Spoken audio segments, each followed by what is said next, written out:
নিশ্চয়কৈ চাওক ঠিকাদাৰ হত্যাকাৰী যিসকল অপহৰণকাৰী আছিলে অপহৰণ কৰি ঠিকাদাৰক অতি নৃশংসভাৱে হত্যা কৰি ডিমা হাছাও জিলাৰ দিউংব্ৰাত তেওঁলোকে বনাঞ্চলৰ মাজত পুতি থৈছিলে আৰু সেই হত্যাকাৰী অপহৰণকাৰী ৰূপী হত্যাকাৰীসকলক এই মুহূৰ্তত ইতিমধ্যে গ্ৰেপ্তাৰ কৰাৰ পিছত এনেদৰে হোজাই থানাত লৈ অনা হৈছে আৰু এয়া হৈছে সেই দৃশ্য আমি দেখুৱাই আছোঁ এগৰাকী হত্যাকাৰী এয়া হৈছে আৰু ইতিমধ্যে এয়া আছে দুগৰাকী আছে আৰু এগৰাকী আছে আমি দৃশ্য দেখুৱাই আছোঁ হয় এয়া হৈছে এই তিনিগৰাকী হত্যাকাৰী ইতিমধ্যে চাৰিগৰাকী ইতিমধ্যে চাৰিগৰাকী হত্যাকাৰী এই মুহূৰ্তত কিছু উত্তেজনাপূৰ্ণ পৰিস্থিতিৰ সৃষ্টি হোৱা দেখা গৈছে কিয়নো তেওঁলোকে যেতিয়া আৰক্ষীয়ে কৰেক্ট কৰি আনিছিলে সেই সময়ত যিসকল অপহৰণকাৰীসকলক তেওঁলোকে আক্ৰমণ কৰাৰ চেষ্টা চলাইছিলে আৰু এয়া হৈছিলে সেই দৃশ্য আমি এই মুহূৰ্তত দেখুৱাই আছোঁ হোজাই থানাৰ দৃশ্য এয়া যেতিয়া অপহৰণকাৰীয়ে হত্যা কৰি ইতিমধ্যে ঠিকাদাৰগৰাকীক অপহৰণ কৰি লৈ যোৱাৰ পিছত ইতিমধ্যে হত্যা কৰিছিলে আৰু অপহৃত ঠিকাদাৰগৰাকীৰ আত্মীয় কিছু লোক এই মুহূৰ্তত এনেদৰে দেখিবলৈ পোৱা গৈছে আৰু তেওঁলোকে কিছু হুলস্থুলীয়া পৰিৱেশ সৃষ্টি কৰিছিলে কিন্তু আৰক্ষীয়ে পৰিস্থিতি নিয়ন্ত্ৰণৰ কাৰণে এই মুহূৰ্তত চেষ্টা চলাই আছে দেখি আছোঁ আমি এয়া দৃশ্য দেখুৱাই আছোঁ এয়া হৈছে সেই দৃশ্য এই মুহূৰ্তত আমি হোজাই থানাৰ পৰিৱেশ দেখুৱাই আছোঁ যিহেতু বৰ্তমান সেইসকল আৰক্ষী আৰু ঠিকাদাৰৰ আত্মীয়ৰ মাজত কিছু ইতিমধ্যে খণ্ড যুদ্ধ হৈছে সেইসকলৰ দৃশ্য আমি এই মুহূৰ্তত দেখুৱাই আছোঁ কিয়নো আৰক্ষীৰ দলে যেতিয়া হত্যাকাৰী কৰেক্ট কৰি আনিছিলে সেই সময়ত এনেদৰে নিশাৰ ভাগত এনেদৰে আক্ৰমণ কৰিবলৈ উদ্যত হৈছিলে আৰু এনেদৰে এই মুহূৰ্তত কিছু পৰিস্থিতি নিয়ন্ত্ৰণ কৰিছে আৰু পৰিস্থিতি নিয়ন্ত্ৰণ কৰি এই মুহূৰ্তত সেইটো লৈ গৈছে আৰু স্থানীয় যি ঠিকাদাৰৰ যিসকল লোক আছিলে বা আত্মীয় লোক আছে সেইসকল লোকে এই মুহূৰ্তত দাদা দুটামান কথা পাতিম যিহেতু দেখা গৈছে আপোনালোকৰ আত্মীয় মানুহ আছে যিগৰাকী ঢুকাইছে কি নাম মানে কাৰ্জন মানুহ মাৰিছে যিজন আপোনাৰ পৰিয়ালৰ মানুহ আছে কি নাম তেওঁ বিজয় চৌহান বয়স কিমান হ'ব 45 বছৰ কেতিয়া ওলাই গৈছিলে বৃহস্পতিবাৰ 5 ডিচেম্বৰ এনেকৈ তাৰিখ আছিল 5 তাৰিখ ক'ত যাম বুলি কৈ তেওঁ ওলাই গৈছে এইটো আমাৰ আৰু এটা ঘৰ আছে ন লমচা খান তাতে যাবলৈ মানে ওলাইছিলে কি কাৰণে তাত গৈছে কিবা শ্ৰমিক আনিব গৈছে না আমাৰ হোজাইও ঘৰ আছে তাতো একটা ঘৰ আছে তাত ঘৰ চাবলৈ মানে দিছে তাৰপিছত কেনেদৰে তেওঁ অপহৰণ তাৰ ৰাস্তাতে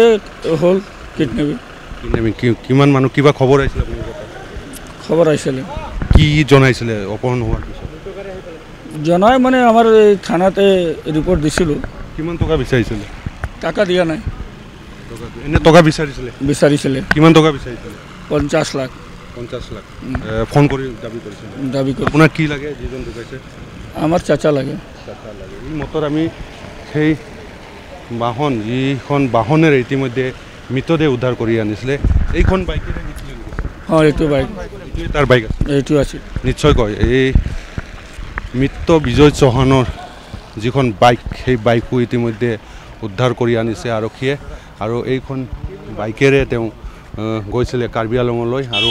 আৰক্ষীৰ তৎপৰতা যি ধৰণে ইতিমধ্যে মৃতদেহ উদ্ধাৰ কৰা হৈছে সমান্তৰালভাৱে এই অপহৰণকাণ্ডৰ লগত জড়িত ব্যক্তিসকলক কৰেক্ট কৰা হৈছে আৰু তেওঁলোকৰ আৰু অন্যান্য যদি পৰিয়ালৰ লোক আছে তেখেতসকলৰ সৈতে আমি কথা পাতিবলৈ যত্ন কৰিম যে পুনৰ আহিছোঁ দাদা মানে তেওঁ কি কাম কৰে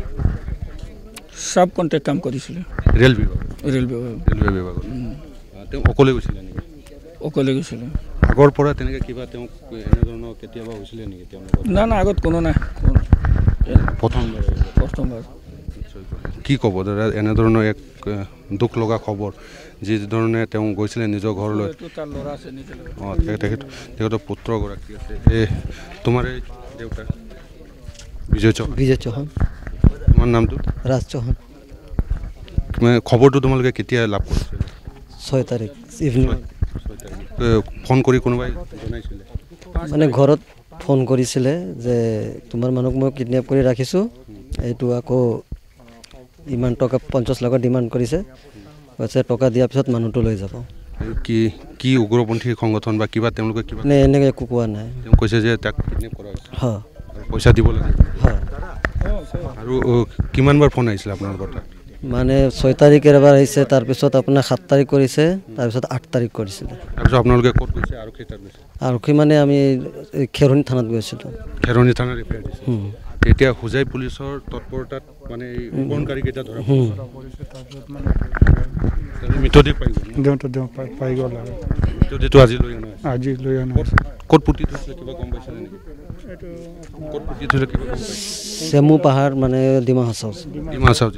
কেইজন মানুহ ধৰা পাইছে কিবা গম পাই 4 জন আছে 4 জন মানুহ ধৰা এই মাত্ৰ 4 জনক হয় নিশ্চয়কৈ আমি পৰিৱেশ দেখুৱাই আছোঁ এয়া হোজাই থানাৰ নিশাৰ পৰিৱেশ বৰ্তমান যিহেতু ইয়াত মৃতদেহ আহি পাইছে আৰু সমান্তৰালভাৱে এই ঠিকাদাৰৰ অপহৰণ কাণ্ডৰ লগত জড়িত 4 গৰাকী অভিযুক্তক এই মুহূৰ্তত গ্ৰেপ্তাৰ কৰিবলৈ সক্ষম হৈছে আৰক্ষীয়ে আৰু সমান্তৰালভাৱে ঠিকাদাৰগৰাকীৰ মৃতদেহ এই মুহূৰ্তত ডিমা হাছাও জিলাৰ বনাঞ্চলৰ মাজত এই অপহৰণকাৰীসকলে পুতি থৈছিলে যে তাৰ পৰা উদ্ধাৰ কৰি এই মুহূৰ্তত অনা হৈছে আৰু নিশাৰ ভাগত এয়া হোজাই থানাৰ পৰিৱেশ আমি দেখুৱাই আছোঁ আৰু 4 গৰাকী অপহৰণকাৰীক এই মুহূৰ্তত হোজাই আৰক্ষীয়ে গ্ৰেপ্তাৰ কৰি সমগ্ৰ ঘটনাৰ এই মুহূৰ্তত তদন্ত চলাই থকাৰ লগতে পৰিয়ালৰ লোকেও নিজ দিনৰ সকলো ভাষ্য প্ৰদান কৰিছে যে কেনেধৰণে অপহৰণকাৰীয়ে তেওঁলোকলৈ ফোন কৰি ধন দাবী কৰিছিল আপুনি বিচৰা বাতৰি পাব কেৱল নিউজ 18 এপত নিউজ 18 এপ ডাউনলোড কৰিবলৈ স্ক্যান কৰক এই QR কোড গুগল প্লে ষ্টৰতো পাব এই নিউজ 18 এপ